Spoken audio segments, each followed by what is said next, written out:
కుంభరాశి వారి జీవితంలో ఇద్దరు కిలాడి స్త్రీలు, అది కూడా బొట్టు లేని స్త్రీలు ఏడుపులు, ఒక వెధవ ముండల ఏడుపులు. వీరి గురించి మాట్లాడాలి అంటే కూడా చాలా చీదరగా అనిపిస్తుంది అనమాట. వారి పేరుతో సహా చెప్తాను. ఆడవారిని ఇలా అంటం తప్పు కదక్క అని చెప్పి అంటారు. నేను ఒక ఆడదాన్నే, ఎందుకు ఇలా అనాల్సి వచ్చింది అనేది మీరు వీడియో చివరి వరకు చూస్తేనే పూర్తిగా అర్థమవుతుంది. ఎవరైనా కానీ నా మాటల వల్ల హట్ అయితే దయచేసి క్షమించండి. మీరు వీడియోని చివరి వరకు చూసి అప్పుడైతే కామెంట్ చేయండి. ఆలస్యం చేయకుండా వీడియోలోకి అయితే వెళ్ళిపోదాం. వీడియోలోకి వెళ్ళే ముందు ఒక చిన్న రిక్వెస్ట్ అండి. మొదటిసారి మన ఛానల్లోకి వస్తే మన ఛానల్ని సబ్స్క్రైబ్ చేసుకొని ఈ వీడియోకి ఒక లైక్ ఇచ్చి హైప్ ఇచ్చి కింద కామెంట్ సెక్షన్లో ఓం నమో దుర్గాయ నమః అని చెప్పి కామెంట్ చేయడం అయితే అస్సలు మర్చిపోవద్దు. దానికంటే ముందు చాలామంది కూడా చెప్పుకోలేనటువంటి సమస్యలతోటి సతమతమైపోతూ వాటిని ఎలా తీర్చుకోవాలో తెలియక ఇబ్బంది పడిపోతూ ఉంటున్నారు. అటువంటి వారి కోసం శ్రీ సుబ్రహ్మణ్య స్వామి ఆశీస్సులతో జ్యోతిష్యం చెప్పబడును గురూజీ షణ్ముఖరాజు గారు. Phone number 9122744443. మీరు ఇప్పటి వరకు ఎన్నో చోట్ల జ్యోతిష్యం చెప్పించుకుని విసిగిపోయి ఉంటే ఒక్కసారి ఈ నెంబర్కి అయితే కాంటాక్ట్ అవ్వండి. మీ సమస్యలు ఏవైనా కానివ్వండి, ప్రేమ, పెళ్లి, ఉద్యోగం, రాజకీయం, సంతానం లేక ఇబ్బంది పడుతున్న, భార్యాభర్తల మధ్య గొడవలున్న, అప్పుల సమస్యలున్న, శత్రువుల సమస్యలున్న, అవేంటో మీరు గురువు గారికి వివరించి చెప్పినట్లయితే వాటికి తగిన పూజలు చేసి గురువుగారు మీకు రోజుల్లోనే పరిష్కారాన్ని చూపిస్తారు. గురువుగారు చెప్పింది చెప్పినట్లు 100కు 1000% జరుగుతుంది. నమ్మకంతో స్క్రీన్ మీద కనిపిస్తున్న నెంబర్కి అయితే కాంటాక్ట్ అవ్వండి. అంతేకాకుండా భార్యాభర్తల మధ్య వశీకరణ, స్త్రీ పురుషుల మధ్య వశీకరణ 100% జరపబడును. సంతాన సమస్యలు ఎటువంటివైనా కానీ వాటికి కూడా మీకు పరిష్కారం అయితే వెంటనే దొరుకుతుందండి. ఈ స్క్రీన్ మీద కనిపిస్తున్న నెంబర్కి అయితే కాంటాక్ట్ అవ్వండి. మాకున్నటువంటి ఎన్నో రకాలైన సమస్యలు కూడా గురువుగారు చేసిన పూజల వల్ల అన్నీ తీరి ఈ రోజున మేము ఆనందంగా ఉంటున్నాము. అలాగే మీకు కూడా జరగాలి అంటే ఈ నెంబర్కి కాంటాక్ట్ అవ్వండి. ఇక ఆలస్యం చేయకుండా మనం కుంభరాశి వారి గురించి, వారి జీవితంలో అసలు ఆ ఇద్దరు కిలాడి స్త్రీలు ఎవరు అనేది ఇక్కడ మనం పూర్తిగా చెప్పుకుందాం.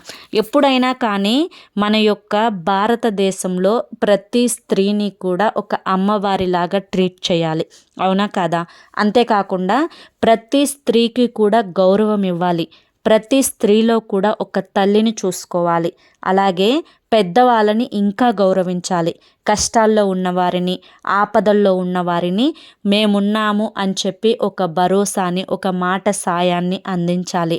కానీ ఒక స్త్రీకి మరొక స్త్రీనే శత్రువుగా మారితే, అలాగే కుంభరాశి వారి యొక్క పట్ల ఇటు పురుషులకైనా కానివ్వండి, ముఖ్యంగా ఇటు స్త్రీలకైనా కానివ్వండి, ఇద్దరు కిలాడి స్త్రీలు. ఇక్కడ బొట్టు లేని స్త్రీ అని చెప్పి ఎందుకు చెప్పాను అంటే కనుక, ఆల్రెడీ వీళ్ళ పోరు భరించలేక వాళ్ళ భర్తలు ఎప్పుడో చనిపోయారనమాట. ఇక్కడ బొట్టు లేని స్త్రీ అని కూడా వాడకూడదండి. ఎందుకు అంటే వారికి కూడా మనం గౌరవాన్ని ఇవ్వాలి. వారి బాధకి ఎందుకు వాళ్ళకి ఇటువంటి కర్మ వచ్చిందా అని చెప్పి నిజంగా మనం కూడా బాధపడాలి. అది ఒక మానవత్వమే. కానీ ఇటువంటి వారిని చూస్తే ఎంత ఓర్పుగా ఉన్న వ్యక్తులైనా కానీ, ఎంత పద్ధతిగా ఉన్న వ్యక్తులైనా కానీ, ఎంత కోపం తెచ్చుకోకూడదు అని చెప్పి అనుకున్న వ్యక్తులైనా కానీ వీరిని చూస్తే ఖచ్చితంగా కనీసం వారి మొహానే అనకపోయినా కానీ 4 గోడల మధ్య అయినా కానీ వారిని తిట్టుకునే ప్రయత్నం అయితే చేస్తారు. ఇంతకీ కుంభరాశి వారి గురించి మనం వీరి యొక్క మనస్తత్వం గురించి మాట్లాడుకుందాం. అలాగే వీరికి ఆ స్త్రీలకు మధ్య సంబంధం ఏంటి, అలాగే అసలు వీరి జీవితంలో ఏం చేస్తున్నారు అని చెప్పి ఇంతలా మాట్లాడాల్సి వస్తుంది. ఇవన్నీ కూడా తెలుసుకుందాము. మరి ఖచ్చితంగా మీ లైఫ్లో కూడా ఇటువంటి స్త్రీలు ఉంటే కనుక కింద కామెంట్ సెక్షన్లో వాళ్ళ పేర్లు ఏం రాయాల్సిన అవసరం లేదు, ఎస్ అక్క అని చెప్పి కామెంట్ చేయండి. లేకపోతే సంతోషమే, నో అని చెప్పి కామెంట్ చేయండి. కుంభరాశి వారు వ్యక్తిగతంగా చాలా అంటే చాలా మంచివారండి. చాలా పద్ధతి కలిగిన వారు, చాలా క్రమశిక్షణ కలిగిన వారు, చూడటానికి కూడా చాలా అందంగా ఉంటారు. ఓర్పు కలిగిన వారు, ఎవరిని కూడా మనసు నొప్పించే విధంగా మాట్లాడరు. ఎదుటి వారితో మాట్లాడేటప్పుడు చాలా జాగ్రత్తగా ఆలోచించి మాట్లాడతారు.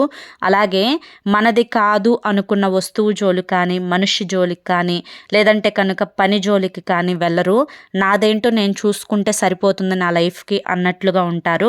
అలాగే వీరు కుటుంబం మీద ఎక్కువ కాన్సన్ట్రేషన్ పెడతారు. వీళ్ళకి పుట్టిన పిల్లల్ని కానీ, వీళ్ళ భర్తని కానీ, లేదంటే వీళ్ళ భార్యను కానీ వీరి ఫ్యామిలీని కానీ చాలా జాగ్రత్తగా చాలా ఎక్కువ ఇంపార్టెన్స్ ఇచ్చి చూస్తారు. లైఫ్లో వీరికంటూ ఎటువంటి ప్రాబ్లమ్స్ రాకూడదు అన్నట్లుగా వీరు చేసే ప్రతి రూపాయిని కూడా ఇన్వెస్ట్మెంట్ చేసే విధంగా ఉపయోగించుకుంటూ ఉంటారు. అలాగే వీరు కష్టపడి పనిచేసే మనస్తత్వం కలిగిన వారు. ఒకరి కింద చేయి చాపటానికి కూడా ఎప్పుడు ఇష్టపడరు. ఒకరికి మేము ఇచ్చే స్థాయిలో ఉండాలి కానీ ఒకరి కింద మేము చేయి చాపి తీసుకునే స్థాయిలో ఏ రోజు కూడా ఉండకూడదు అని చెప్పి అనుకునే వ్యక్తిత్వం కలిగిన వారు. ముఖ్యంగా ఇలా చెప్పుకుంటూ పోతే కుంభరాశి వారి గురించి మంచి క్వాలిటీస్ చాలా ఉన్నాయి.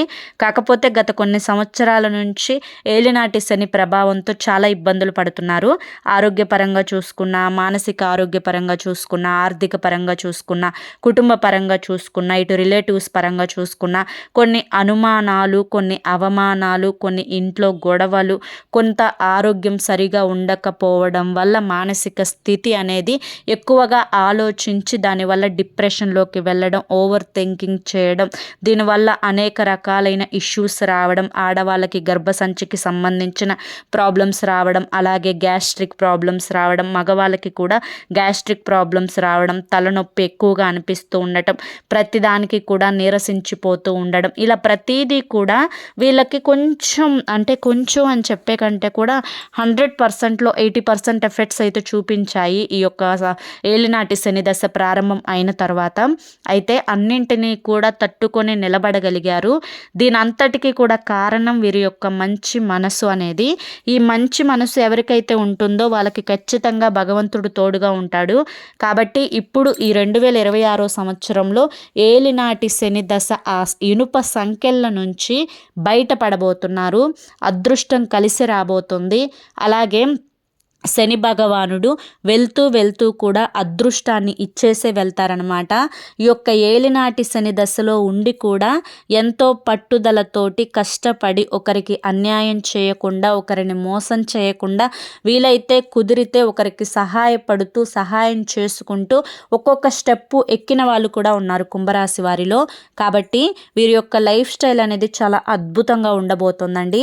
ఒకటే గుర్తుంచుకోండి, ఎవరైతే మనల్ని పోర్ట్రేట్ చేస్తారు అంటే మన మీద నిందలు వేస్తూ ఉంటారో, ఎవరైతే మనకి ఇబ్బందికరంగా మారుతూ ఉంటారో, ఎవరైతే మన ఎదుగుదలని చూడలేకపోతూ ఉంటారో, ఎవరైతే మనం బ్రతుకుతుంటేనే చూడలేకపోతూ ఉంటారో, ₹1 సంపాదించుకుంటే చూడలేకపోతూ ఉంటారో, ఎప్పుడైతే మన అటు ఇటు రాకపోకలని, ఎక్కడికి వెళ్తున్నాం, ఏం చేస్తున్నాం, ఏం తింటున్నాం, ఎంత డబ్బు వస్తుంది, ఏం చేయించుకుంటున్నారు, ఏం కొంటున్నారు, ఇలా ప్రతిదీ కూడా ఒక గోడకి చెవులు ఉంటాయి అంటారు కదా, అలా ఆలకించే వాళ్ళు మీ లైఫ్లో కూడా ఉండే ఉంటారు. ఇలా వీరందరినీ కూడా ఆలోచించి, వీరి గురించి పట్టించుకొని, వీరి గురించి ఎక్కువగా తీవ్రంగా థింక్ చేసి ఆలోచించి, వీరి కోసం మీ యొక్క సమయాన్ని వృధా చేసుకొని, వీరి కోసం మీరు ఫోనుల్లో గంటలు మీకు ఎవరైతే దగ్గరైన వాళ్ళు, మీ మంచి కోరుకునే వాళ్ళు ఉంటారో వారితోటి చెప్పి అనవసరంగా ఇప్పటి వరకు ఎంతో సమయాన్ని, ఎంతో మానసిక ప్రశాంతతను, ఎంతో ఆరోగ్య స్థితిని, మీ యొక్క శక్తిని అంతా కూడా వేస్ట్ చేసుకున్నారు. దానివల్ల మీకు పైసా కూడా ఉపయోగం అనేది ఉండదు. మానసిక ఒత్తిడి ఎక్కువ అవడం తప్పితే దీనివల్ల మీరు సాధించేది ఏది కూడా ఉండదు. రేపేదైనా మీకు హెల్త్ బాగోలేక, ఆరోగ్యం సరిగా లేక హాస్పిటల్ పాలైపోతే చూసి నవ్వుకునే వాళ్ళే ఉంటారు మీ పక్కన. మీకు ₹1 అందించే వాళ్ళు ఉండరు. మేము ఉన్నాము అని చెప్పి ధైర్యాన్ని అందించే వాళ్ళు ఉండరు. ఏదైనా కానీ నలుగురిలో కాస్త ఫంక్షన్ చేసుకుంటున్నాము, పెళ్లి చేసుకుంటున్నారు, పేరెంటం చేసుకుంటున్నారు అంటే మేమున్నాము అని చెప్పి ధైర్యాన్ని ఇచ్చి అండగా నిలబడే వాళ్ళు ఎవరు ఉండరు. మీకు ఎవరైతే దగ్గర అనుకొని మీ ఇంటి పేరుతోటి ఎవరైతే ఉన్నారో, మీ యొక్క ఆడవాళ్ళకి చెప్తున్నాను, మీ యొక్క మెట్టినింటి సైడ్ ఎవరైతే మీకు తోడుగా వచ్చిన వారు ఉన్నారో అర్థం చేసుకోండి. ఆడవాళ్ళకి మీకు తోడుగా వచ్చిన వారు అంటే ఇక్కడ తోడికోడలు అని చెప్పి ఒకటి. రెండవది, ఈ తోడుకోడలకు ప్రతి దానికి కూడా అండగా భరోసాగా నిలిచే అత్తగారు ఒకటి. ఒక కంట్లో బెల్లం, ఒక కంట్లో సున్నం అనే మాట పెద్దలు ఊరికినే చెప్పలేదు. ఏదైనా కానీ వారి యొక్క ప్రవర్తనను బట్టి, వారి యొక్క చేష్టలను బట్టి, వారు ఎదుటి వారి మీద ఎంత ప్రేమ చూపిస్తున్నారు, ఒకరిని ఎలా కేటాయించి చూస్తున్నారు అనే దాన్ని బట్టే ఇక్కడ ఎవరో చూడాల్సిన అవసరం లేదండి. ఎందుకు అంటే 4 గోడల మధ్య ఇటువంటి వారు ఏంటంటే బాగా నటిస్తారు. వాళ్ళ అవసరాలు తీర్చుకోవడం కోసం ఎన్ని కిలాడి మాటలైనా కూడా మాట్లాడతారు. నలుగురిలోకి వెళ్ళినప్పుడు మాత్రం మీ పరువు ఎలా తీయాలి, మిమ్మల్ని ఎలా నష్టపెట్టాలి, మిమ్మల్ని ఎలా కృంగతీసేయాలి అని చెప్పి ఇలా ఆలోచిస్తారనమాట. ఎప్పుడైనా కానీ 4 గోడల మధ్య మనల్ని ఒక మాట అన్నా కూడా పర్వాలేదు. కానీ నలుగురిలో మాత్రం మన విలువను నిలబెట్టేవాడే మన మనిషి. అలాగే మనకి సపోర్ట్‌గా వీళ్ళు నా మనిషి అని చెప్పి మన వెనుక ఒక అండలాగా ఉండేవాళ్ళే మన మనుషులు. వీరు అలా కాదు. ఈ ఇద్దరి వల్ల మీరు చాలా వరకు కూడా పెళ్ళైన దగ్గర నుంచి ఎంతో నరకాన్ని చూశారు. వీరు ముఖ్యంగా ఇంట్లో పెద్దవారయ్యుండి ఇద్దరి కొడుకుల పెళ్ళాలని ఒకేలాగా చూడాలి. కోడళ్ళని కూతుర్లలాగా చూడాలి. ఇక్కడ ఒకరు చేసిన మంచితనం ఏంటో, ఒకరు చేసిన చెడ్డతనం ఏంటో తెలియదు కానీ ఒకరిని మాత్రం నెత్తినెక్కించుకొని మరొకరిని మాత్రం కాలి కింద తొక్కేయాలి అని చెప్పి చూడటం. వీరు ఏదన్నా ఒక మాట అంటే తెలుసో తెలియకో చిన్నపిల్ల అందిలే అని చెప్పి మనసులో పెట్టుకోకుండా ఎలాగైనా కానీ ఆ మాటను 10 మందికి చెప్పి వీరిని చెడ్డవారిని అంటే ఈ యొక్క మిమ్మల్ని అంటే ఈ కుంభరాశికి చెందిన వారిని చెడ్డవాళ్ళని చేయాలి అని చెప్పి ఒక కంకణం కట్టుకుంటారంటారు కదా, ఒక టార్గెట్ పెట్టుకుంటారంటారు కదా, అలా వారి లైఫ్కి మీరు ఒక టార్గెట్ లాగా మారారు అని చెప్పుకోవచ్చు అనమాట.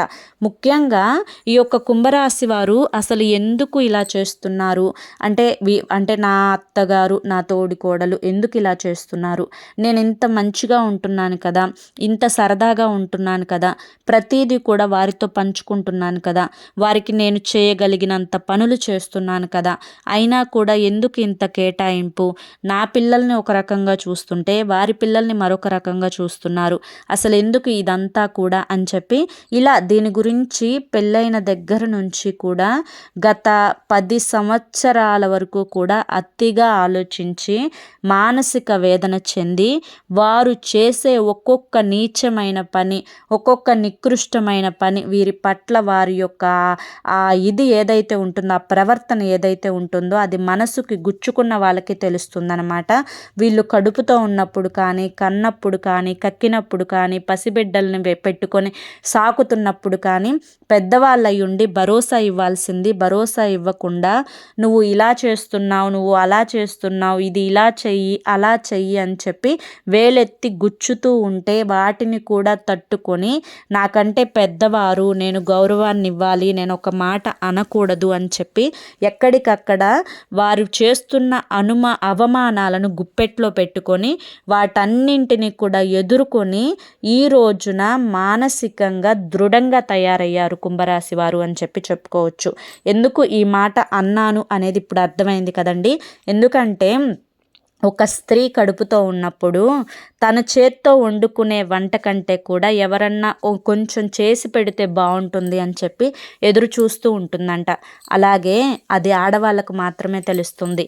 అలాగే ఈ యొక్క కుంభరాశి వారు కడుపుతో ఉన్నప్పుడు ఎవరు చేసి పెట్టేవారు లేక వారు రకరకాలుగా చేసుకొని తింటుంటే ఏదన్నా ఒకటి ఇస్తారేమోనని చెప్పి ఎదురు చూస్తూ ఉంటే వీరి కళ్ళ ముందే ప్లేట్లో పెట్టుకొని తెచ్చుకొని తింటూ వీరిని ఊరిస్తే వీరు ఒకటి ఇస్తారేమోనని చెప్పి ఆశగా ఆ కడుపులో ఉండే అంటే మనకి క్రేవింగ్స్ వస్తాయి కదా కడుపుతో ఉన్నప్పుడు, ఆ క్రేవింగ్స్ అనేవి ఎక్కువయ్యి నోటి దాకా వచ్చి ఆ యొక్క ఇది అడగకూడదు అనే ఒక క్రమశిక్షణ ఏదైతే ఉంటుందో అది అడ్డం వచ్చి కళ్ళ నీళ్లు కళ్ళకుక్కుకొని మనుషులు ఎంతగా నలిగిపోయారో అది వీరికే తెలుస్తుంది.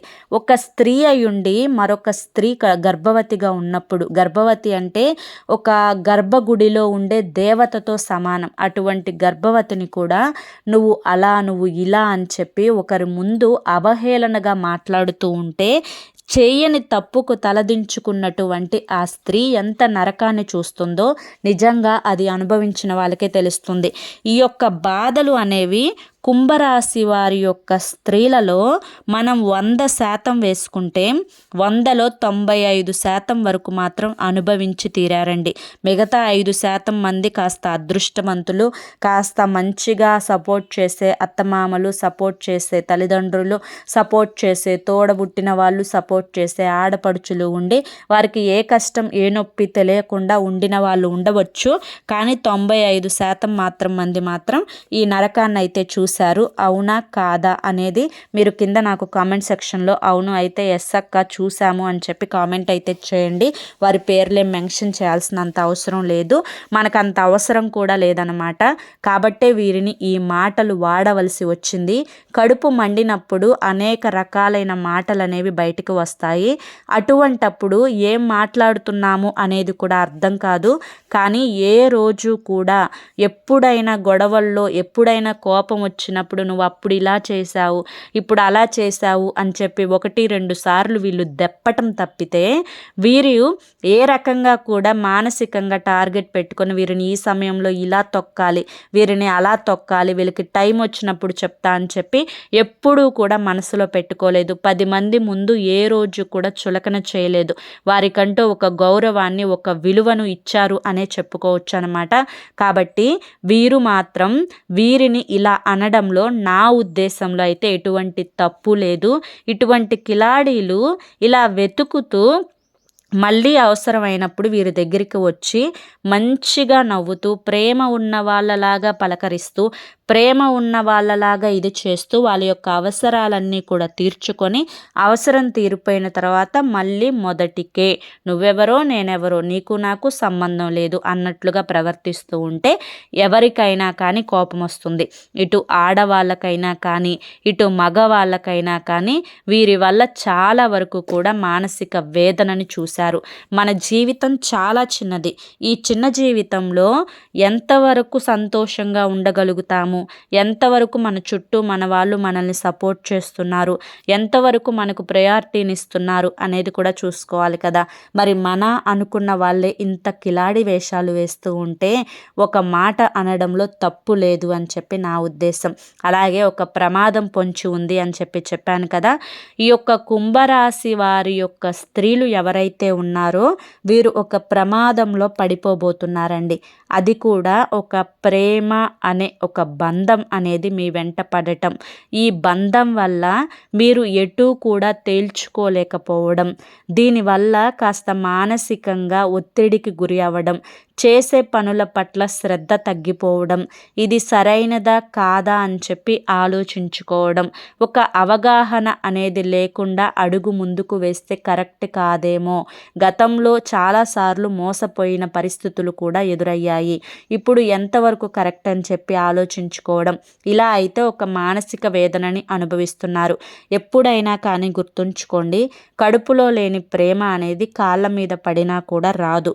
ఒకరు గతంలో మనల్ని మోసం చేశారు అంటే ప్రస్తుతంలో మన మీద ప్రేమ ఉంటుంది అని నమ్మడం నిజంగా అవివేకమే అవుతుంది.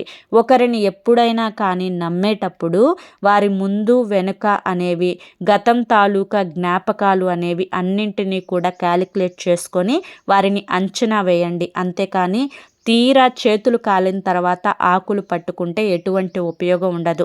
అందులో కుంభరాశి వారు ప్రతి చిన్న విషయాన్ని కూడా సీరియస్గా ఆలోచిస్తారు. ఏది కూడా టేక్ ఇట్ ఈజీగా తీసుకునే రకం కాదు. కాబట్టి అడుగు వేసేటప్పుడు జాగ్రత్తగా ఆలోచించి అడుగు వేయండి. దీనివల్ల మీకు ఎటువంటి ప్రమాదం అనేది మీ జీవితంలో జరగకుండా ఉంటుంది. భగవంతుడు మీకు ఇక నుంచి అన్ని అదృష్టాలే రాశారు. ఎవరి గురించి ఆలోచించాల్సినంత అవసరం లేదు. ఎవరైతే నీ వాళ్ళు అనుకున్న వాళ్ళు ఉంటారో ఖచ్చితంగా వారు నీ వెనుకే ఉంటారు. ఎప్పుడూ కూడా మీ చెయ్యి వదిలిపెట్టరు. మీరు ఎవరి వెనుక కూడా పడాల్సినంత అవసరం లేదు. పడింది చాలు, ఇప్పటి వరకు చాలానే పడ్డారు. చాలానే ఒకరిని మార్చాలని చెప్పి చూశారు. ఒకరిని మీ వైపుకు తిప్పుకోవాలి అని చెప్పి చూశారు. మంచితనంతోటే, మరొక రకంగా కాదు. అయినప్పటికీ కూడాను అవతలి వారిలో మార్పు రానప్పుడు మన యొక్క నోటి పరువు అనేది పదే పదే పోగొట్టుకోకూడదు. మనకంటూ ఒక విలువ ఉంటుంది. ఒక నలుగురిలో ఒక గుర్తింపు అనేది ఉంటుంది. ఒక గౌరవం అనేది ఉంటుంది. అది దక్కించుకోవాలి ఎప్పుడైనా కానీ. అది బయటకు వెళ్ళినప్పుడు మనల్ని చూస్తే ఆటోమేటిక్‌గా అవతలి వాళ్ళ కళ్ళల్లో ఒక గౌరవం అనేది కనిపించాలి. అలా కాకుండా మన యొక్క ప్రవర్తన వల్ల మనల్ని మనం అలుసు అనేది ఎప్పుడూ కూడా చేసుకోకూడదు. ఇది జాగ్రత్తగా గుర్తుంచుకోండి కుంభరాశి వారు. అర్థమైంది కదండి. మరి కుంభరాశి వారికి ఈ వీడియో నచ్చింది అనుకుంటున్నాను. నచ్చింది అనిపిస్తే ఈ వీడియోకి ఒక లైక్ ఇవ్వండి. లైక్ ఇచ్చిన వెంటనే హైప్ అని వస్తుంది. హైప్ ఇవ్వండి. కింద కామెంట్ సెక్షన్లో నేను చెప్పినవి కరెక్ట్ అనిపిస్తే ఎస్ అక్క అని చెప్పి కామెంట్ చేయండి. ఒకవేళ మీ జీవితంలో అంత హ్యాపీగా ఉంటే సంతోషమే కదా, మా జీవితం అంతా హ్యాపీ అక్క, నో ప్రాబ్లం అక్క అని చెప్పి కామెంట్ చేయండి. మొదటిసారి మన ఛానల్లోకి వచ్చినట్లయితే మన ఛానల్ని సబ్స్క్రైబ్ చేసుకుని సపోర్ట్ చేయండి. మరి రేపు మరొక మంచి వీడియోతోటి మళ్ళీ కలుసుకుందాం. అంతవరకు కూడా దుర్గమ్మ తల్లి ఆశీస్సులు మీ మీద, మీ కుటుంబ సభ్యుల మీద ఎల్లకాలం ఉండాలి అని చెప్పి మనస్ఫూర్తిగా కోరుకుంటూ సర్వేజన సుఖినో భవంతు. ధన్యవాదములండి.